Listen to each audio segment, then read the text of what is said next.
quiet, stay low key. I fall back, move quiet, stay low key. No me, no, I stay on my business. New day and I'm back on a mission. Clocking in money stacked to the ceiling. Full of vibe. This ain't no shade, this ain't no flex. Just make sure you tune to the RPX. Stay dropping jewels all on the airways. Keep sitting 100 like every single day. This ain't no shade, this ain't no flex. Just make sure you tune to the RPX. Stay dropping jewels all on the airways. Keep sitting 100 like every single day. RPX. Yeah, just the RPX where you can sit back and catch a vibe at. But your mind gotta be open like a surgeon with a scalpel. Mixed with the tips that can help with the mental, also the spiritual, and even the physical. The way she break it down, you don't need a visual.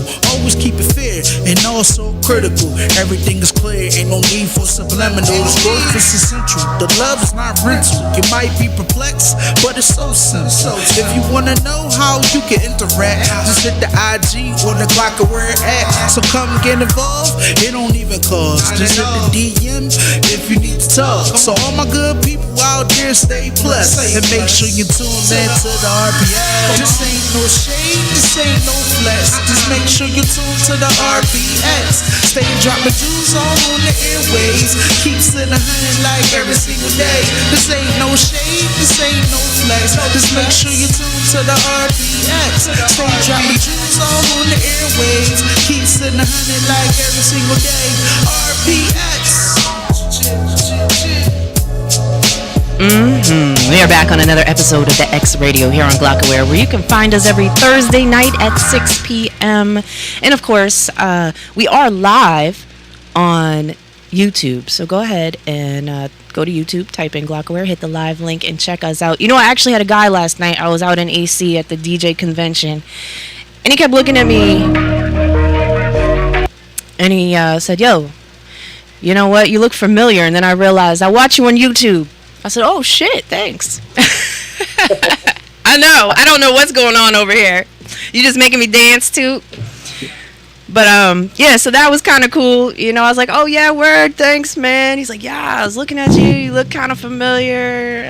Okay, damn, out of town. But I don't know what's going on with this. Let's see. Let's stop this. Let's start this. There we go. Zoom is glitching, but here we are. Hey, what's up, Lakar? We're here for another episode of our financial wellness situation here. You know, I have a couple friends, colleagues, associates, business partners joining us today to talk about financial wellness. So what's up with you, Lakar? Yes, what's going on, everybody? Peace, and blessings. Good. Everything's good, you know. It's great. Aquarius is in the building for sure. Boop, boop. Facts. I got my mortgage. What is it? My mortgage expert. Is that your Instagram? My mortgage maverick. My mortgage maverick. Okay, so check him out on Instagram at my mortgage maverick. Tell him in case they haven't tuned in before. Tell him what you do, right quick. Long story short, I'm in the mortgage financing business. I help people with financial literacy, credit literacy as well, and I help people save money, pretty much, long story short. Let's save money. You know, a lot of people have problems saving money, especially when they have an abundance. It becomes so enticing to spend that shit, man.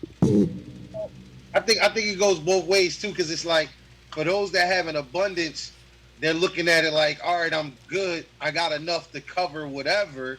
And then on the flip side, you know, if you're down to your last $20, you telling yourself, fuck it, I'm going to just go ahead and spend it how I want. You said down to your last $20, I immediately touched my pockets. Like, exactly.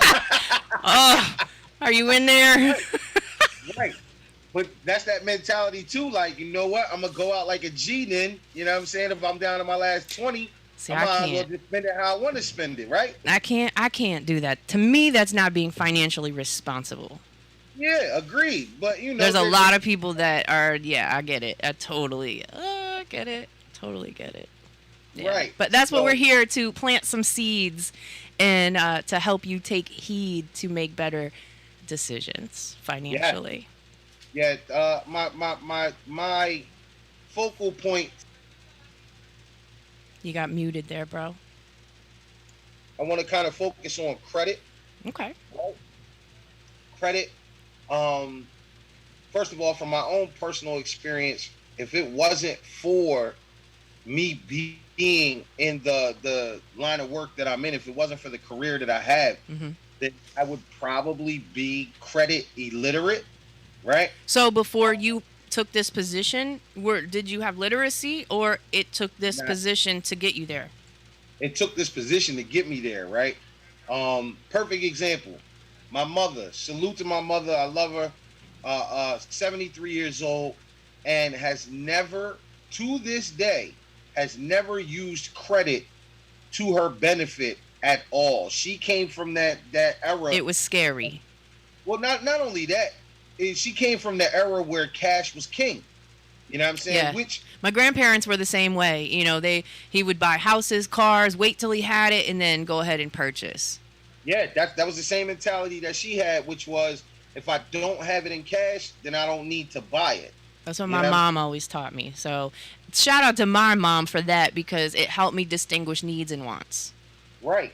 But what we learned as time went on, and as not only the country, but everything else began to change, we also began to see that there was another king. Yeah. You know what I'm saying? A whole nother Credit.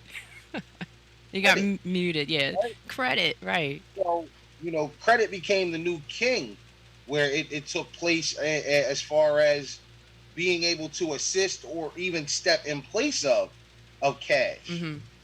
So, that's kind of where we are today, where credit is actually better than cash. I have a question. So did Yes. Umi didn't ever use credit? Does she have a good credit score, or did that hinder her? Ask that question again. Give me 1 second. That's okay. Go ahead. In case you guys are just tuning in, we are having our financial wellness episode today. We've decided to make it a monthly thing because you know what? Part of mental health is financial wellness. And just making sure that you're making good financial decisions, you're pushing forward in the proper way, and you'll take less stress off yourself if you're not searching for your next meal or how to pay the rent next month. So that's what we're trying to plant the seeds, so you can take better care of your finances and have some financial wellness. Absolutely, right. So the question was, so did that hurt Umi? Like, so because she never used credit, did she have a good credit score, or she didn't?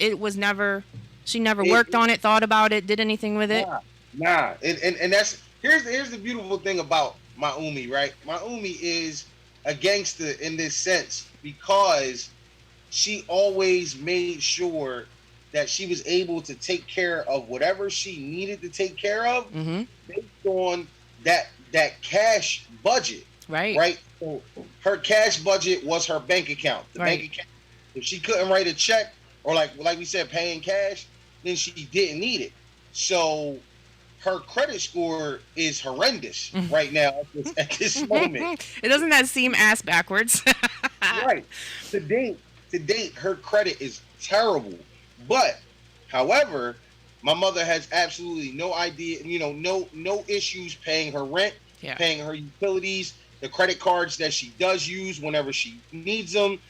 She just recently went and bought a car in cash. You know what I'm saying? So, she's one of those people that have been able to find a way to still make it work for her. You know what I'm saying? But there's better ways, and there's easier ways to do these things. And that's what the biggest struggle has been for me, trying to teach her and other elders like her from that era, because they don't believe in it. Right. You know what I'm saying? It's just not a part of their system at all. So that's something that I wanted to touch on for our generation, and for the generation above us and for the generation coming up, is that credit literacy is a very, very important factor and can be used as a tool for you to advance your life. It provides buying power. You might not need it now, but when you do need it, it's useful. You can buy Absolutely. whatever. If you have good credit, you can go buy that car. You can go buy that house. You can, whatever it is you need, you can take care of. So you have buying power when you have good credit. And yeah, a lot of times, The caveat to that too, right? The sidebar to yeah, that too is still that even with good credit, you still have to be able to make proper payments right. on that credit that you're using, right? So it still comes back to financial literacy. It still comes back to budgeting, still being able to know what your limits are. Hmm. It absolutely helps. Absolutely helps. That makes me think of, like, they remember those they'd give people brand new homes, and they were like these mini mansions, and they're used to living in a shack. And then they're Right. like, the house is free. And then they end up foreclosing on it because they don't know how to pay the taxes. They don't understand that even though it's free, you still have obligations and responsibilities. And so they're Absolutely. just living their best life. Like, we have all this money now because we don't have a mortgage. It's like, yeah, but you still have taxes and other things. Right. And Other now you don't things. have a house that was gifted to you because you couldn't properly manage your funds. Like, that's such a bummer. Right. Right. And it happens a lot. Hmm. And for no other reason, it's just the ignorance, and it's not a negative to anybody out there that doesn't have this information, right? Some people, my colleagues and people in this industry have taken to a level to say where if you don't have this information, then it's your fault. It's on you. At the same time, there's people that are, like you said, that are still, struggling to figure out where their next meal is coming from. So credit information and credit education is not really top priority Right. to them. But, if we can pass the information on to them, it's still it's gonna take time. This is not an overnight I said type of that to situation. somebody the other day. I said, listen, okay, you understand you have a credit. You need to deal with your credit issue. The bottom line is you got to start somewhere. So if you don't look at it, you don't ever start to look at it. It's a process. Like you said, it's a process. Okay, I can look at it and be like, wow, I want to do something about it. But it may take a year to switch it around, or depending how deep your situation is, no longer. So you Right, got to start is the whole point. You got to start right, somewhere, even if it's little, and just if you don't mind, I was just gonna say, you know, you have to look at what's on your credit, get your credit report, look what's on your credit report. Sometimes there's yes, stuff that's not even yours. So you got to yes, make sure that you put the proper notification in to say this is a dispute. This is not me. Get those things off of there. Then you go ahead and do the next step. So it's a process just on that part alone, going through it. It's not a hard process. It's not a long process, but it's a process. So you right. got to get started Yeah. somewhere. Well, like you said, it's about the wellness, right? So you treat your wealth the same way you treat your health, Hmm. right? And they compare those two together for that same reason, because when you decide to make a positive change for your health, Doesn't happen overnight, folks. exactly, exactly. I'm not gonna So lose 100 pounds tomorrow. It's not gonna exactly. happen. So that's the same type of concept that we, people like me and myself try to express Hmm. to those that are interested in making the change. It's like, look, unless you hit the lottery, or unless you got a cousin that just signed a crazy NBA, NFL contract that's gonna let you hold something, Right. you know, this is the beginning of the process, and wanting to change is the very first step. You Hmm. gotta want to do better. You gotta want to investigate, just like you said. You gotta be able to want to look at your credit report Right. and see what's on there, so that way you can now start to address those issues. Right? It's Hmm. like going to the doctor and finding out what maybe you need to cut back on some salt. Maybe you Right. should stop You drinking get your soda. you get your blood work done, and you get the whole workup and see what's wrong with you. Right, right. So, um, credit is very important, right? So, just to give an idea of what a credit score is, right? I'm going to read the definition so people have a clear understanding. Go A ahead. credit score is a number generated by a mathematical formula that is meant to predict credit worthiness, right? So that gives you an idea of how much credit you can be given, how much you can use to your advantage, right? Mm-hmm. So credit scores range anywhere from a minimum 300 points up to usually the maximum is somewhere around 800 to 850, right? Mm-hmm. Mm-hmm. The higher your score is, the more likely you are to get a loan for whatever you're trying to get, whether it's furniture, uh, jewelry, a car, a house, a personal loan. The higher the score, the better the chances you are of getting that loan, right? Mm-hmm. And it's the exact opposite. The lower your score is, the less likely you are to get that loan.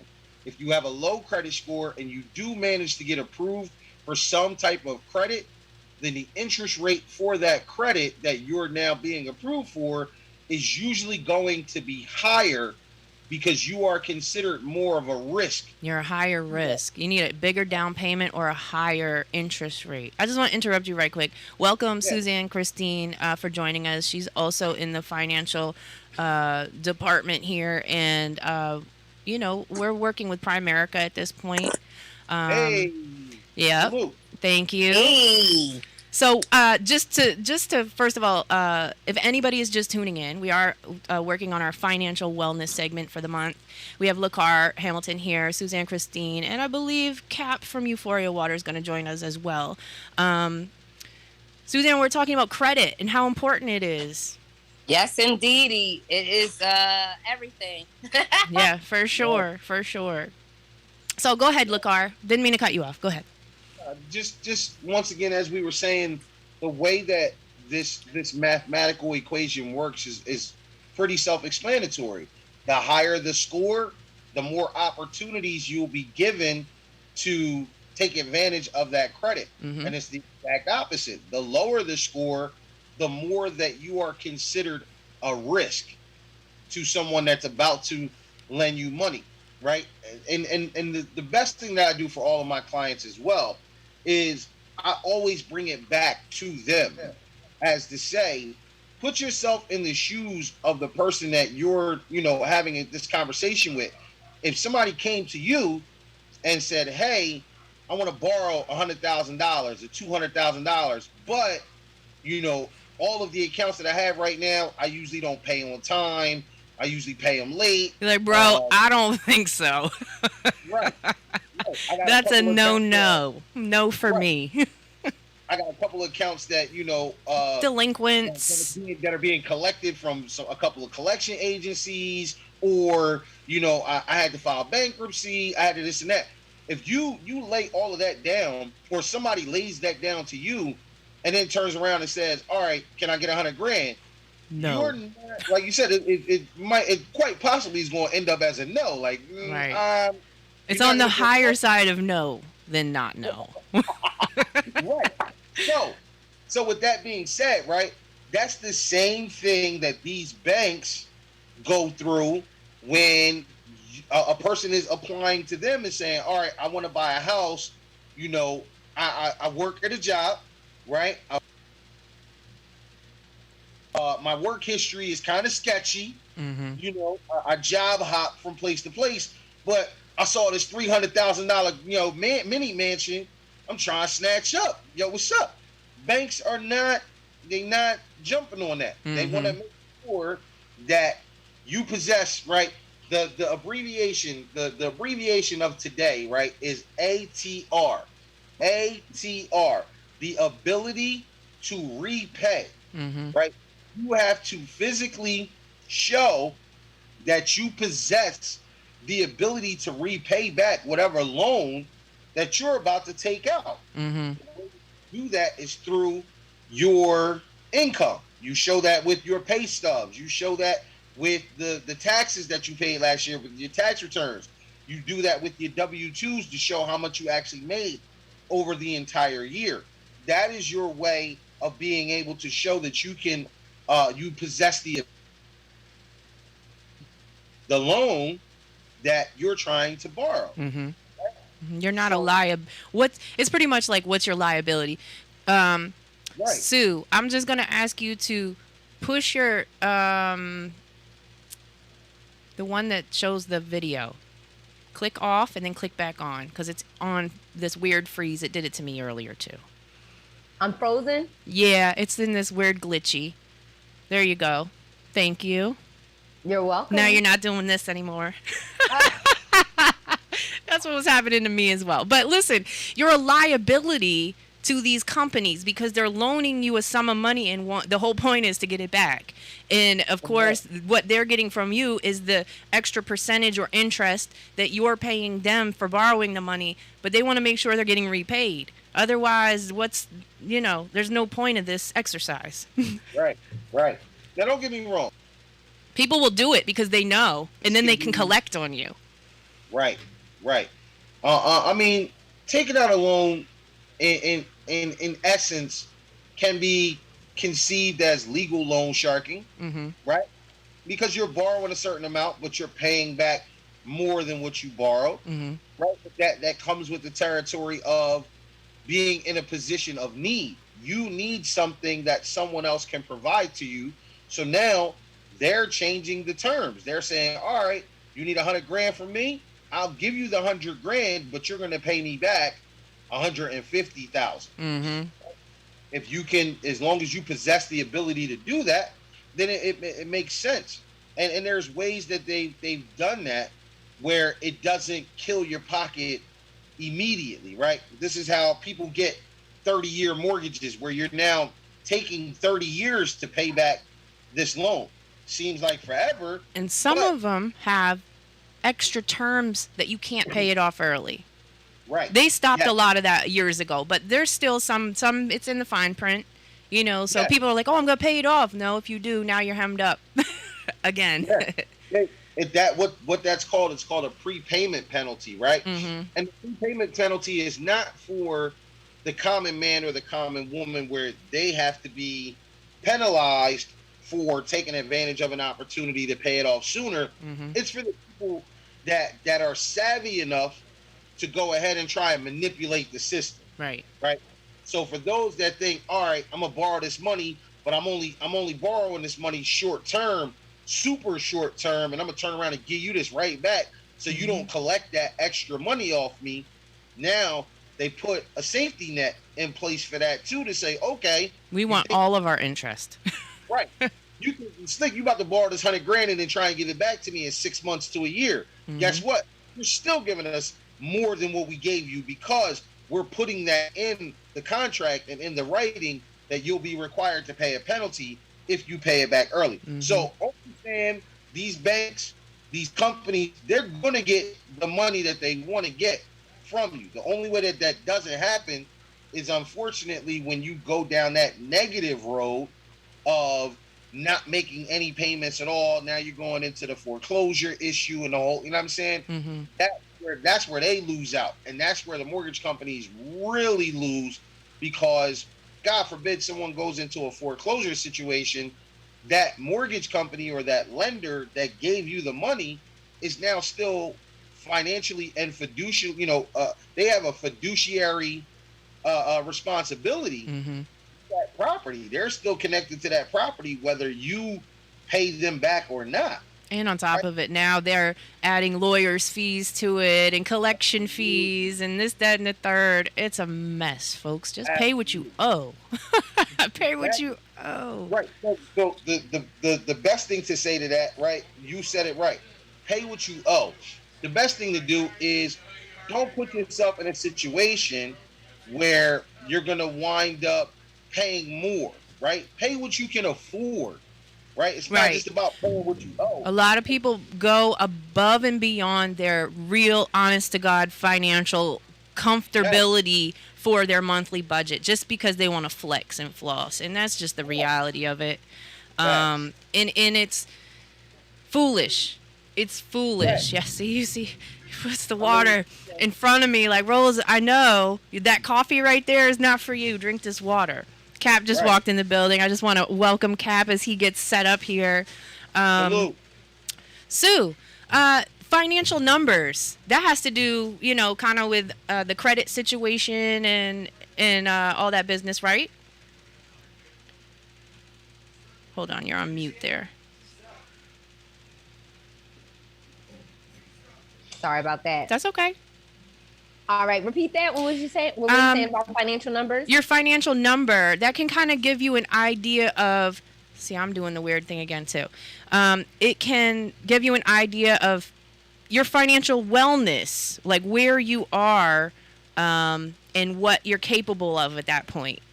Not just your credit score. Yeah, well, the financial independence number, is that what you're talking about? That is what I'm talking about. Thank you. That's that number that's going to tell you, based off of your debt, your liabilities, your assets, things of that sort, based off of that, how much do you need to have saved up, invested, so that you can live comfortably at the age that you want to retire, or at the age that you're ready to just say, all right, I have income just flowing in. Now I'm chilling because I have this amount of money.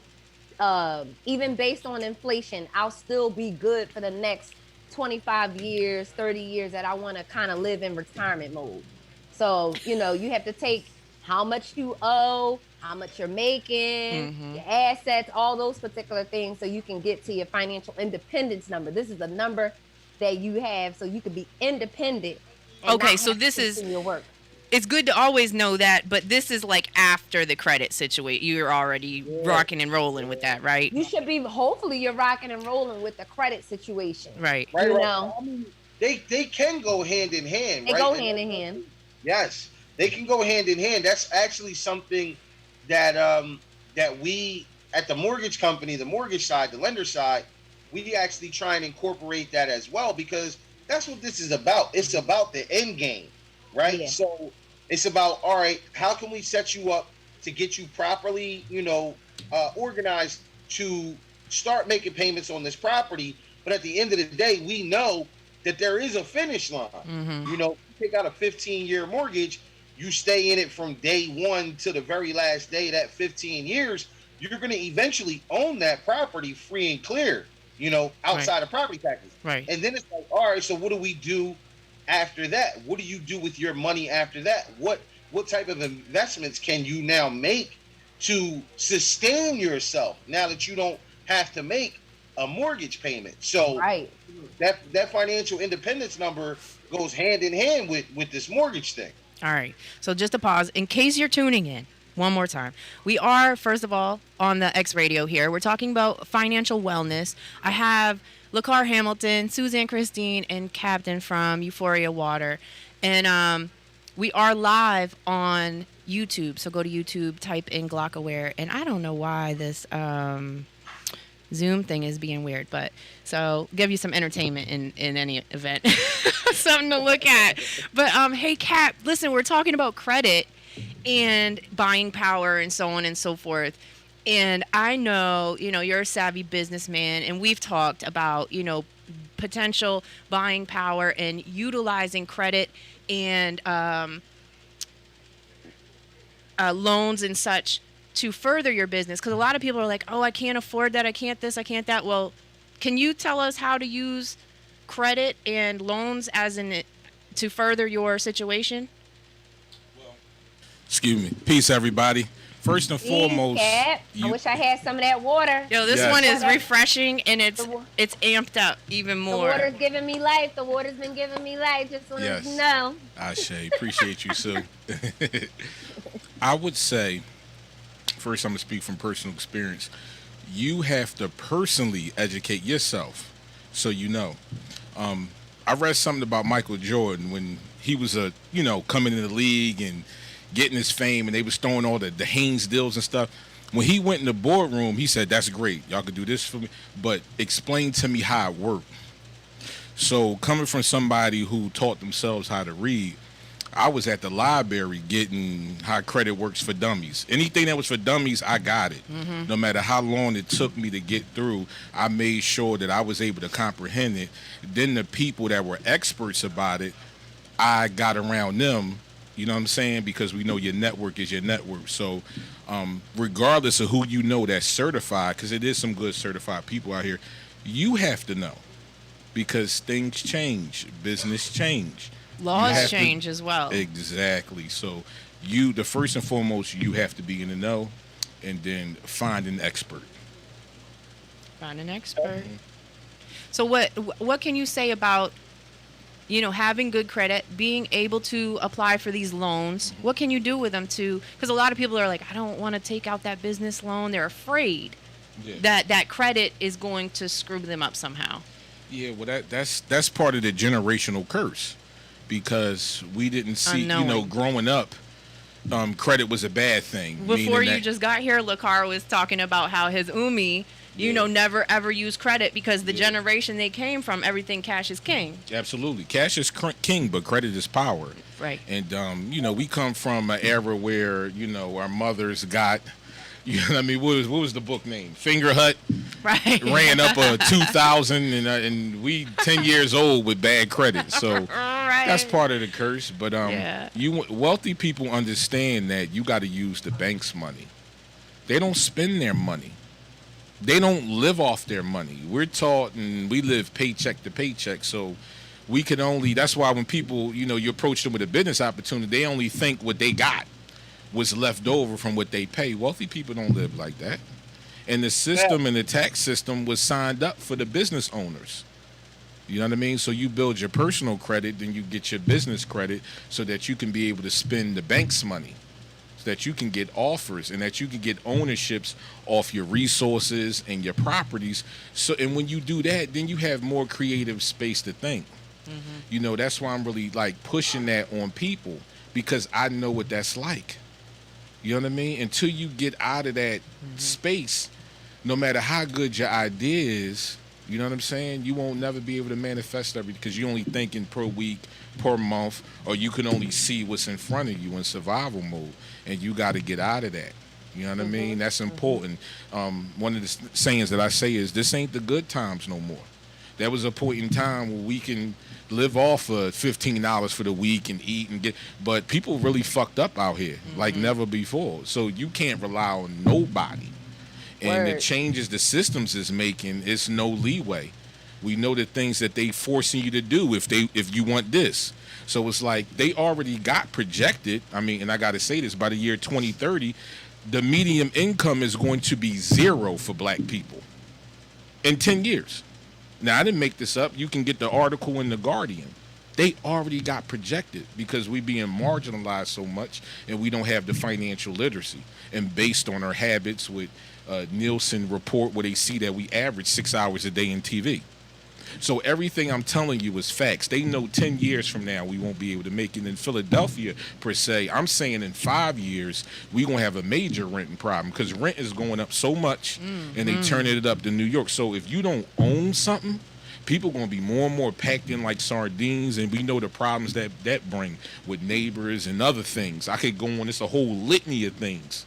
They know these things. So it's just like, I don't know what else is more important for people now to really get a game plan over the next 5 years and getting themselves ownership, you know what I mean, of their life, so they can take care of themselves and their family. Listen, start with your Yes, credit. indeed. Yeah. Definitely. Oh, go ahead. No, I'm sorry, Suzanne. Just to kind of piggyback off of what he was saying too, like everything he said was facts. The number one thing that helps with all of this is that you still have to be able to produce some kind of income. Yeah. Yes, you do. Yes, you do. That is a major factor in credit, because if you don't make any money, how can you pay back whatever you borrowing from? So, employment is a very, very important part to this grand scheme of things, right? You got to be able to pay into your retirement.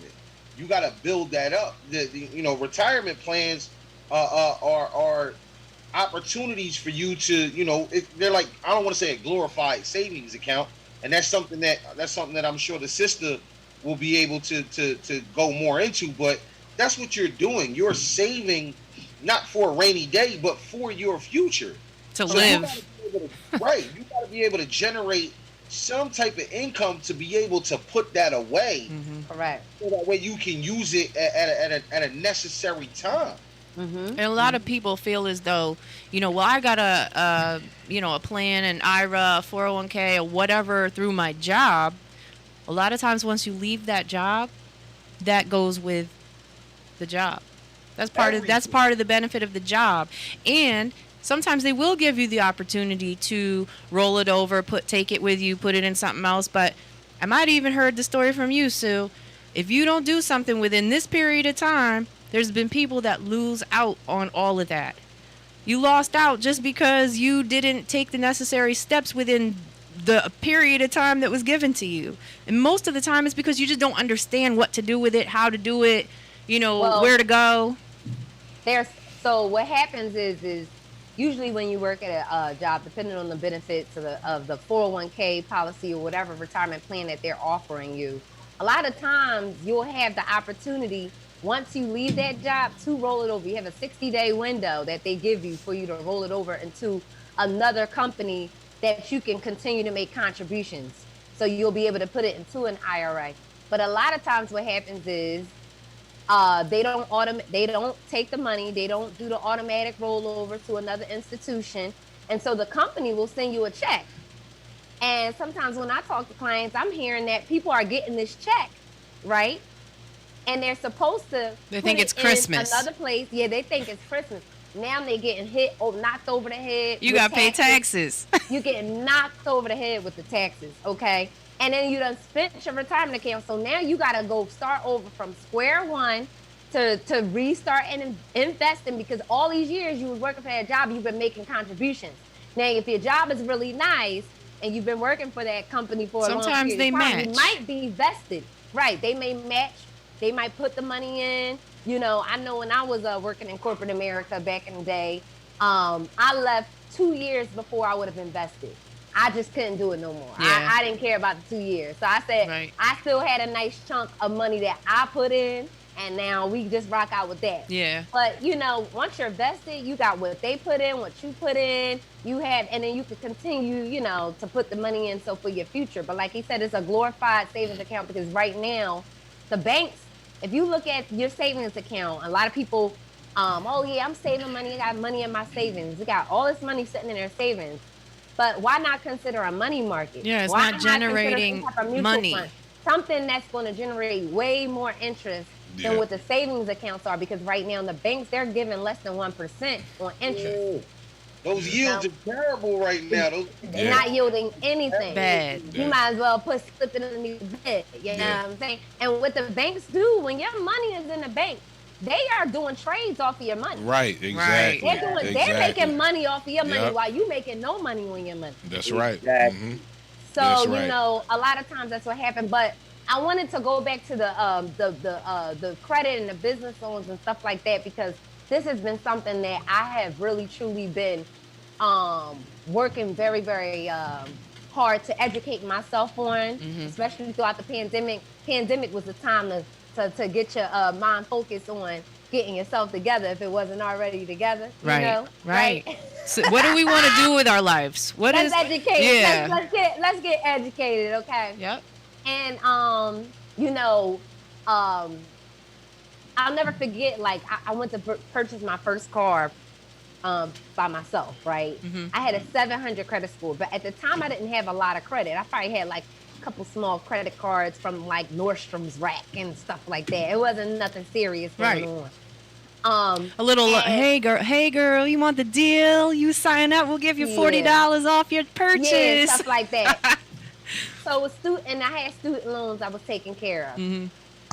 Something happened with my student loan company. They went through some kind of transition. I can't remember what happened, but they pissed me off, and I missed like 2 or 3 months. That thing dropped my credit score all the way down to the 5s. Now, everybody that knows about credit, you in the 5s. That's a bad joint. You're not doing good at all. It's like trust. It takes a second to break and a lifetime to earn. Amazing. I said, wow, like it dropped this many points, over 100 some points, and I had only found out that it had dropped that low because I had went back to the dealership and was trying to do an exchange. I wanted to trade in my car for something else. And he was like, your credit score, I don't know what you've been doing, but you're credited. I don't know.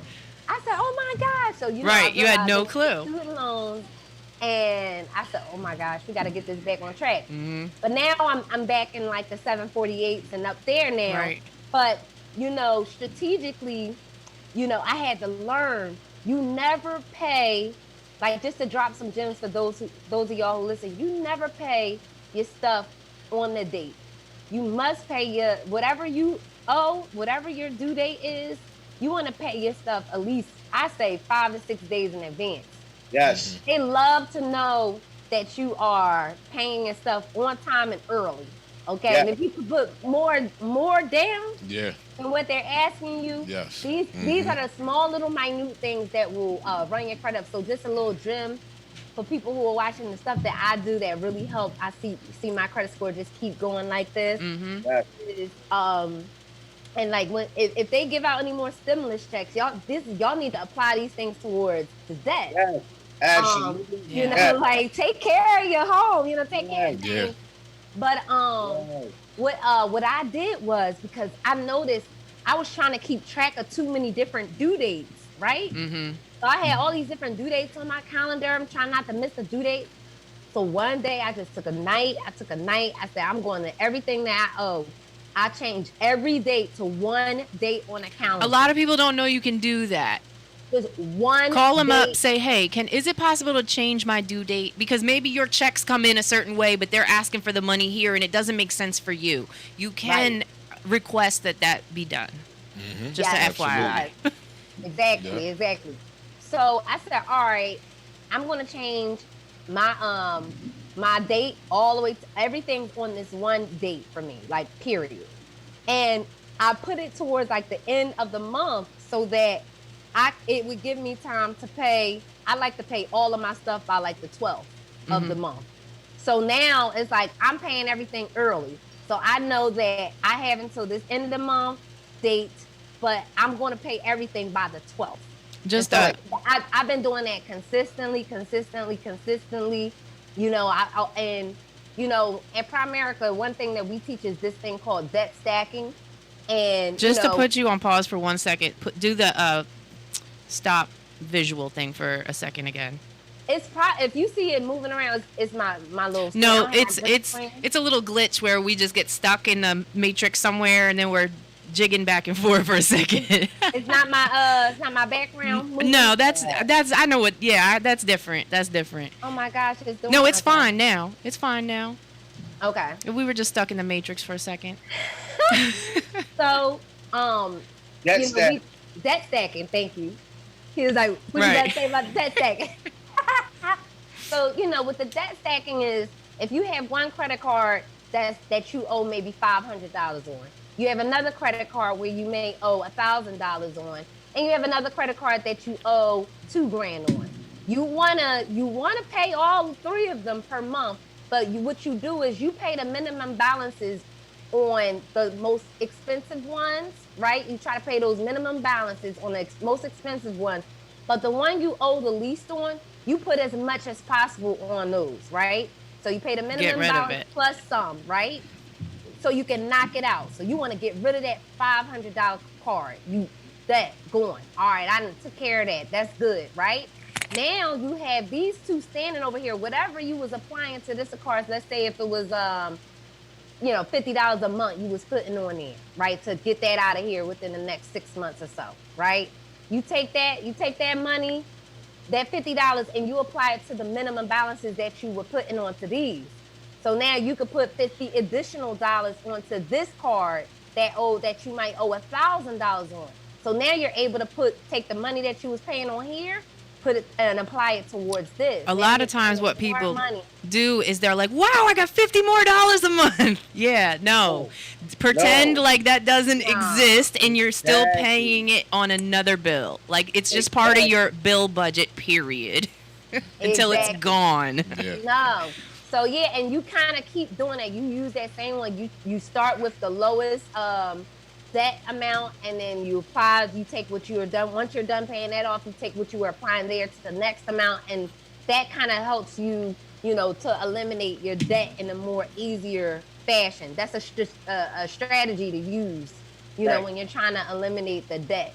But it's one of those things. Now I learned I've had a business for like 10 years, and I was never educated that I needed to start getting business credit cards until I started doing more research. So I'm like, I need a business loan. I want a business loan. I have my own entertainment company. I'm my own label. If they're able to give away money and loan people money, they getting this money from somewhere. Like, I need to get me a business loan and figure out some things that I want to do with my companies. Right. And so I found out, oh shoot, I need to get me a business credit card. So now we're building up business credit. I was gonna say, is there a difference between business credit and personal credit? There's a Business credit exists. Yes, it does. Yes, it does. So you have your personal credit, and then you have your business credit. And there too, your business. You always remember your business is another entity. Right. However, They are what tied. banks will give to you a certain amount on your business credit based upon your personal. So they're going to look at your personal, and they're going to say, oh, all right, okay. And how much let's see if it's making any money here and there, blah, blah, blah.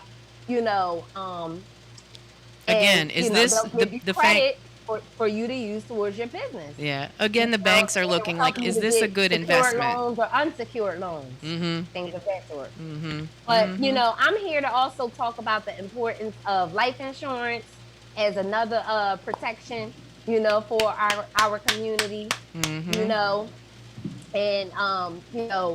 Income protection, folks, not life insurance.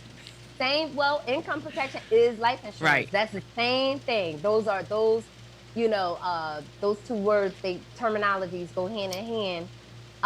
And the reason why it's called income protection is in the event that you pass away, the income that you were bringing in over the years to provide for your children, to provide for your home or your wife or whatever your situation is, you're bringing income to help this person, that person, whatever your situation is.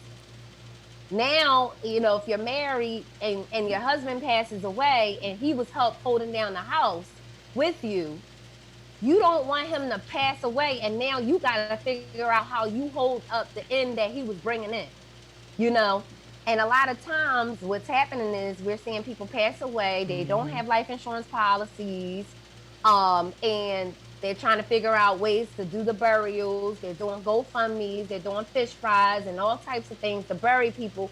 And now we're trying to figure out, we need help raising these children because such and such passed away, and now we don't have his income anymore, So, and you're emotionally distraught at this point too, because now not only did you lose a loved one, but you lost an income of which made your life at least livable, if not comfortable.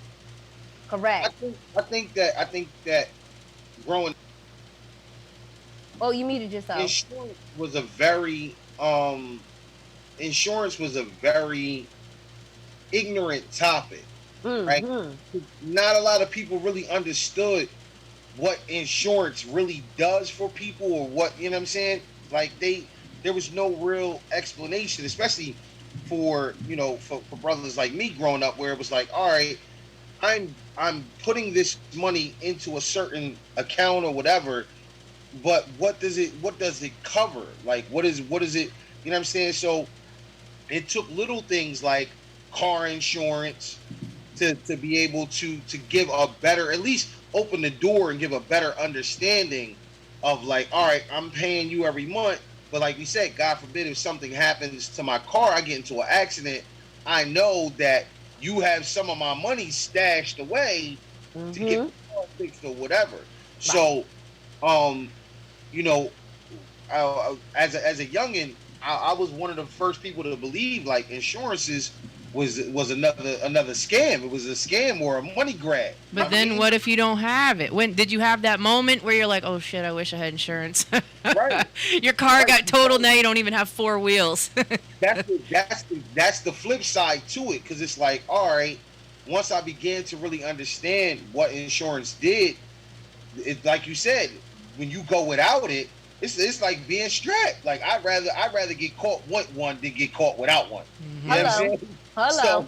So it's like, it's like in the insurance world, I would rather have insurance and not need it than, God forbid, be that person that gets into a car accident and have no insurance, because now Right. that's all on you. You got Oh, lawsuits You and a come- bunch of other you stuff. coming out of pocket, right? You coming out of pocket for everything. Yeah. And so my Yeah. slogan is we gotta leave legacies, not liabilities, to our family. That's right. Mhm. That's right. Yeah. That's right. Back. It's true. You It's know? true. So A you lot- know, Go ahead. go ahead. I was just gonna say a lot of, like you said, you don't think about it till you need it, and a lot of people are like, oh man, they look at that monthly price and they're like, I need that money. I could use that for something else, or even if it's a pair of sneakers, it's like, damn, pair of sneakers. Right. Well, And that's the change of the focus. That's where it's- Priorities is wrong. right. That's where it starts at. When you gotta ask yourself, yo, do I want to take this $200 and go buy a new pair of J's, or do I want to take this $200 and go open up this life insurance account? right. You know what I'm saying? That's gonna be that on the spot moment where you gotta be real with yourself. And a lot of Right. people have the mentality too. Well, shit, I'll be dead. Who cares? Yes, what's up with that? That's Yeah. What do I care? I don't have to pay any bills. I don't need Yeah. to leave them money. Like, I'll be Yeah. dead. So Yep. what? Yep. But especially if you have kids and homes and wives Yep. and that type of stuff. We heard it all the time growing up. I'll just cremate my black ass and play my numbers. right. That's what, Yo, Listen, that's what uncles and them used to I'm say. on that type of time, like with Yeah. the whole cremate just my black ass, it. play my numbers. Yeah. Right. But nowadays, it's about what Suzanne said as far as leaving a legacy, right? Yeah. You want to be able to leave your kids or your family members in a situation where they not fucked up because you dying. Yeah. You know what I'm Right. saying? You die, you the breadwinner and you die, now they fucked up because you were the breadwinner. You want to try and put them in a position where they can continue to maintain Right. where they Right. And that's Exactly. like I said, you're already emotionally distraught. You had this major loss in your life, and say it's your husband, your wife. Well, shit, maybe they won't be able to go to work because their head isn't right. Now they might lose their job. There's just a snowball effect when it comes to the taking care of the household and losing. If you happen to lose a provider, it's a mess. I grew up that way. It's a mess. My mom was always like really worried, very Yeah. worried. And it's just a bad place to be in. It is. Yeah. Yeah. Exactly. So I've been on this crusade because everybody knows me as a singer. Everybody knows me. Who knows me knows that I have a nonprofit. Help youth, in arts, and I worked with Mrs. Gamble, Fatima Gamble, and her organization, Pearls of Wisdom, with young girls. I have a heart for the community, and my mom introduced me to Primerica, to the business, and what the crusade is. The crusade is for us to educate our community and our network on finance. Financially educate people. And I think it's a need for us in this community. So shout out to Rosie, because Rosie's gotten involved with the business, and she's on the road to getting her life insurance license. I have my life insurance license, and especially through the pandemic, our industry really boomed in this pandemic because it's a recession-proof industry. It's something that people are going to always need because people are always dying, so the funeral business is always going to be recession proof. Yeah. The hospitals are always going to be recession proof, and so is life insurance, and so is the financial industry. Yeah. People care about their money, period. I mean, life insurance goes right hand in hand with wills, right? Correct. Yeah. Getting the wills done. Yeah. Pause. We That's can the next- offer prepaid legal, by the way. We can submit your request for prepaid legal, and it comes with a free will. Continue, Lakar. Because once again, like we said, growing up in the hood and growing up in that type of environment, like how many people can we look back and say that had wills. Like Yeah. most of my family, Yep. they died when they died. You know, my aunts, uncles, grandparents, That's right. No they will. died without. That shit without goes to having- probate. The wife fought it out with the side That girlfriend at too. the with the All mistress. of that. At the That's funeral. too At that. The mistress put the kids out the house. Yo, I've heard We about went all through of that that, with man. man. Yo, for And real. that's because they Yep. weren't educated enough to set that up, ahead of time and say, all right, I'm gonna write out a will and make Yep. sure the right person gets the right, you know what I'm saying? What That's they right. want to have. Right. You know, most of And the why time- do we keep delaying the will? Yeah. Right. You know, I don't understand. It's like, oh, I'm gonna get it done. I'm gonna get Be like, it you done. could die tomorrow. Get it done. Tonight. You might not wake up tomorrow. Listen. Because it's the I can tell you toughest why. conversation you have. You might Yeah. you can lose a lot of family members because they taking it. Damn, this how you feel Personal, about me. right. I'm not in the But will. nobody has to see your will. It doesn't have. You Yeah. write your will. Here's the thing, though, right? But- And I go through this through Uh-huh. personal experience with my own mother, like we said, with my umi, right? I've had this will conversation with Yeah. my umi, Mhm. where it's like, yo, when are we gonna sit down and do this will? Mhm. My umi gets completely upset about it for two Yep. reasons. A, it's a reality check. Like, all right, I'm gonna die. Like Right. you want me to have this conversation with you? That's solidifying that I'm about to die. You know what I'm Right. saying? So Only that- two that- things that are certain: birth and death. that- Yeah. death and taxes. Yeah, that too. Birth and deaths, right?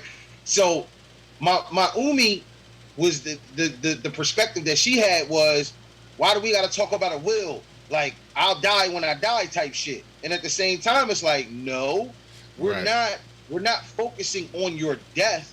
We're trying to get prepared for it so that way your funeral costs are covered. This is covered. That is Your covered. assets are covered. Make it easy for me. In Yeah. the event that you pass, I Right. ain't got to worry about this because it's already written clear in stone. Yeah. Fact. Because it'll go to It's- probate, and then the government will decide what to do with your stuff. Right. Correct. The second part of that is just like the brother said, without having a will or having that conversation, now you got family members that's sitting back and plotting on shit that they might not even get, Yep. but they already on it. Like, yeah, soon as my mom die, I'm getting the car. Yo, how many? I'm gonna get the house. How many and all folks have you had? Have you ever seen? Someone dies Yep. and they ransack the house. Yep.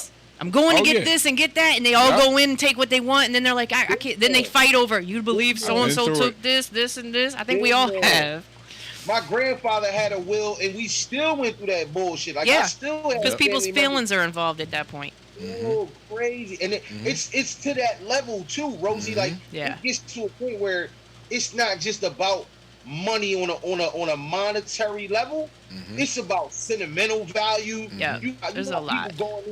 People running into the crib to take old pictures, old Yep. clothes, old paintings, and it's like, yo, you don't know if that was really going to you or not. Like, Right. this is where the will comes into play, because the will is a set of instructions Right, Yes. right. for everyone to follow. You know what I'm saying? So Yes.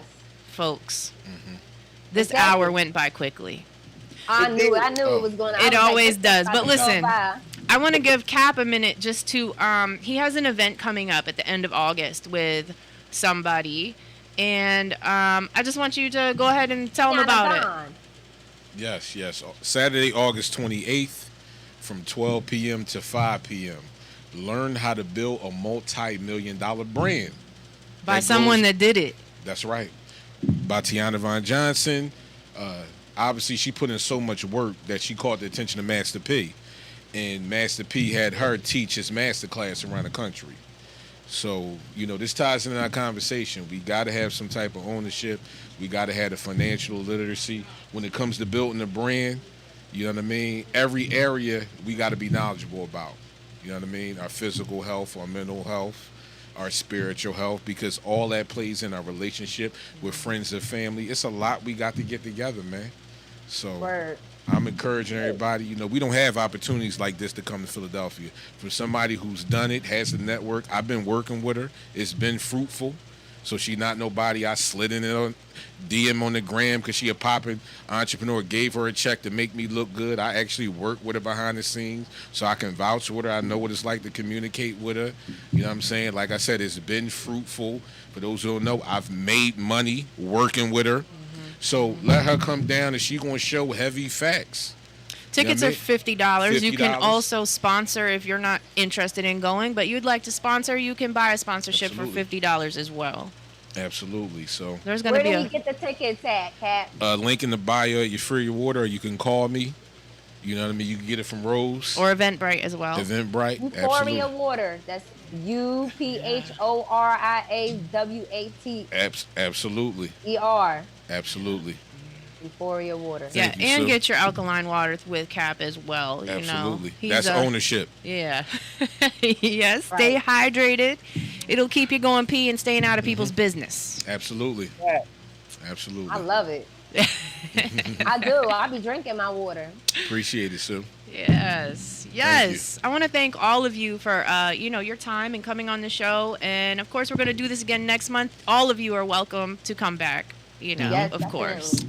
And we're going to keep this going because it's important to not only have I embarked on this journey, but it's important to educate those around us, and we all have that in us to we want to share the knowledge. We want you to be Absolutely. your best possible. And DM me for any education that you might need. Absolutely. DM Rosie if you need education. listen, there's a lot of products and services that are offered through our company.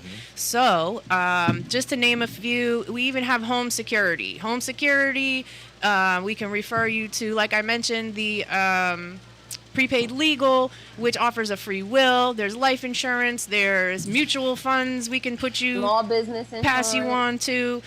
There's just so much. There's so much. And if you want to Auto get and your home insurance. right, small business insurance, all that good stuff. So there's something for everybody in the packet. And if you just want to know your financial independence number, we can do that for you too. It's something we can sit down, we can Zoom, I can meet up with you, check it out, and then you'll have a good idea of like, listen, I'm this old and I want to have this much to live off of when I'm whatever. We can do that for you. You can take a peek at it and be like, okay, now I know what I need. I can start getting on track because a lot of us don't know what we need. Thanks, everybody. Absolutely. Any final words before we sign off? Your fear, your water is the healthiest water. Yo, I heard the song. You heard the song? I heard the song. On so many levels. On so many levels. Yeah, exactly. Peace, brother. Exactly. So many levels. Tell them where we can find you, Lacar, and then we'll sign off here. www.mymortgagemaverick.com. All right. Peace, everybody, man. Be the best version of yourself. I look forward to seeing all of y'all again real soon, man. Thank you, Lamar. Thanks, I brother. might get in touch with you when I'm ready, yo. The credit in is good, but I want my income on a certain level so I can get what I want. Yeah. I'm here. Yeah. I'm here. I'm ready when you are. Yeah, don't settle. Get what you want. I'm You're not on your settling. way. Trust me. For sure. Sue, tell them where they can find you. At Suzanne Christine, SuzannChristine. You can go to SuzanneChristine.com. You can go to SCHentertainment.com. My number's on there as well. I'm sorry, SCHentertainmentinc.com. And you can find all my information there. We'll be able to talk. Okay. And of course, you can find Cap at Euphoria Water and myself, the RPX, on social media and other platforms as well. So tune in, to other episodes of the X Radio here on Glockaware. We have a plethora on YouTube of past episodes, and of course, we'll be back next week with another episode as well. So stay tuned. Tonight we have the Glockaware Radio Show starting at 8 p.m. So take a little snoozer-roozer and get ready for 8 p.m. because they're gonna be rocking with that uncensored hip hop. So Peace. yeah. Until then, peace. Bye, y'all.